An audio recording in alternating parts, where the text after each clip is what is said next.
Hello friends. आज मैं आपको शुभ निकाह की शॉर्ट स्टोरी सुनाऊंगी।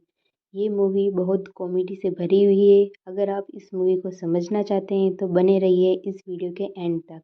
और ऐसी ही न्यू मूवी की शॉर्ट स्टोरी अगर आप आगे जानना चाहते हैं तो सब्सक्राइब कीजिए हमारे यूट्यूब चैनल को। कहानी की शुरुआत होती है काशीपुर से, जहाँ एक कपल भाग के कहीं छुप जाते हैं। तो वहाँ पे पुलिस आ जाती है और उन कपल से कहती है कि मैंने तुम्हारे घर वालों से बात कर ली है, तुम यहाँ सुरक्षित हो। वो कपल इसलिए भागते हैं क्योंकि उसमें से लड़का मुस्लिम और लड़की हिंदू होती है, इसलिए। तभी सीनियर पुलिस आपस में बात करते हैं कि कॉलेज में इन लड़कों का संगठन है। ये लड़के हमारी भोली भाली बेटियों को प्यार के जाल में फंसाते हैं और उनका धर्म परिवर्तन करवाते हैं। फिर मूवी में एक लड़का जिसका नाम साबिर होता है, वो अपने चाचा के घर आता है। साबिर का निकाह उनके चाचा की बेटी जोया के साथ होने जा रहा होता है। साबिर ज़्यादा पढ़ा लिखा नहीं होता है और उसे इंग्लिश भी नहीं आती, लेकिन जोया ज़्यादा पढ़ी लिखी होती है। वो साबिर को पसंद भी नहीं करती है। तभी उसके चाचा उसे प्यार से कहते हैं कि कब तक तुम हिंदी में सिग्नेचर करोगे, अब तो तुम इंग्लिश सीख लो। जोया को गुस्सा बहुत ज़्यादा आता था, तो उनकी अम्मी जान उन्हें समझाती है और कहती है कि आगे जाके तुम्हें साबिर और अपनी सासू माँ के साथ रहना है, तो अपना गुस्सा थोड़ा कम कीजिए। फिर जोया एमबीए के एंट्रेंस एग्ज़ाम के लिए देहरादून जाने के लिए काठगोदाम रेलवे स्टेशन पहुंच जाती है। वहां पे उसका बैग कोई चोरी कर लेता है। फिर स्टेशन पे वहाँ एक लड़का जिसका नाम मुन्ना होता है, उस चोर से जोया का बैग ले लेता है। तब तक जोया की देहरादून वाली ट्रेन छूट चुकी होती है। जोया स्टेशन पे रोने लग जाती है क्योंकि उसका एग्ज़ाम होता है अगले दिन। मुन्ना उसे रोते हुए नहीं देख सकता था, तो वो उसे कहता है कि मुझे भी देहरादून ही जाना है, तो हम बाय रोड चलते हैं। तभी वो जोया मान जाती है और टैक्सी में वो दोनों एक दूसरे को अपना इंट्रोडक्शन भी दे देते हैं। तभी टैक्सी खराब हो जाती है रास्ते में, जिससे टैक्सी वाले भैया और उनके बीच लड़ाई हो जाती है। बाद में वह बस पकड़ लेते हैं। इस दौरान जोया के घर से 2 से 3 बार घर से कॉल आ ही जाता है। तभी जोया मुन्ना से पूछती है, सफ़र के दौरान मेरे घर से इतने कॉल आए, तुम्हारे घर से एक भी कॉल नहीं आया, क्या तुम्हारे घर वाले तुमसे प्यार नहीं करते? तभी मुन्ना कहता है, मैंने मेरा मोबाइल ही स्विच ऑन नहीं किया है क्योंकि मैं घर वालों से बिना बताए आया हूँ, क्योंकि जब तुम स्टेशन पे रो रही थी तो मुझसे देखा नहीं गया। जोया कहती है, तुमने मेरे लिए ये सब क्यों किया? तो मुन्ना उसे आई लव यू कह देता है। जोया शर्माने लग जाती है।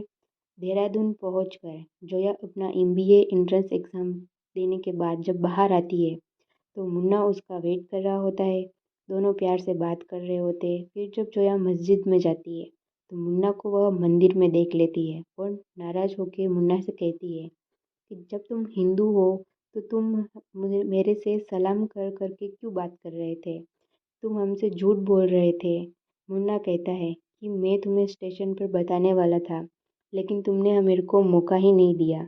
जोया कहती है कि मैं मुस्लिम हूँ और तुम हिंदू हो, तो हमारे बीच प्यार कैसे हो सकता है? मुन्ना जब घर जाता है तो वो दादी के पास बैठा होता है और उनसे झूठ बोलते कहता है कि मेरे कॉलेज में एक्स्ट्रा क्लास थी तो मैं नहीं आ पाया।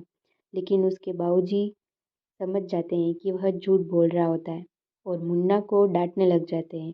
तभी वो कहते हैं कि उनके किसी रिलेटिव ने उसे देहरादून में किसी लड़की के साथ देख लिया था।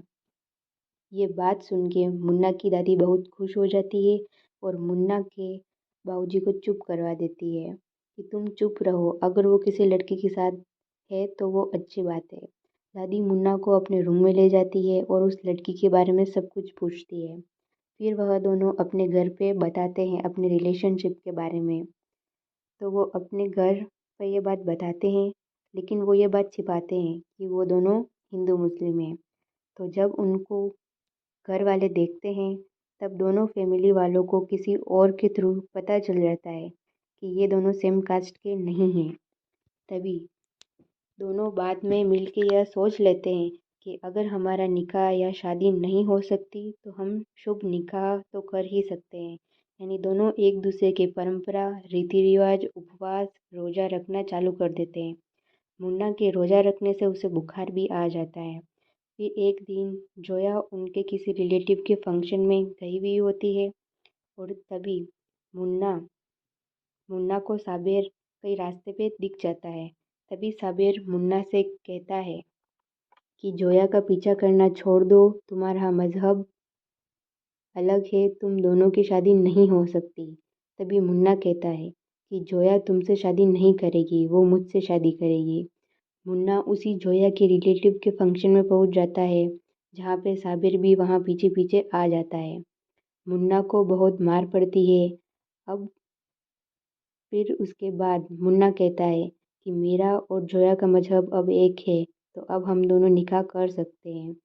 जोया के घर वाले मुन्ना को छोड़ देते हैं, लेकिन हिंदू मुस्लिम समाज के लोग मन ही मन में एक दूसरे के प्रति गुस्सा होते हैं। तभी वो लोग मुन्ना और जोया दोनों को मारने की साजिश करते हैं।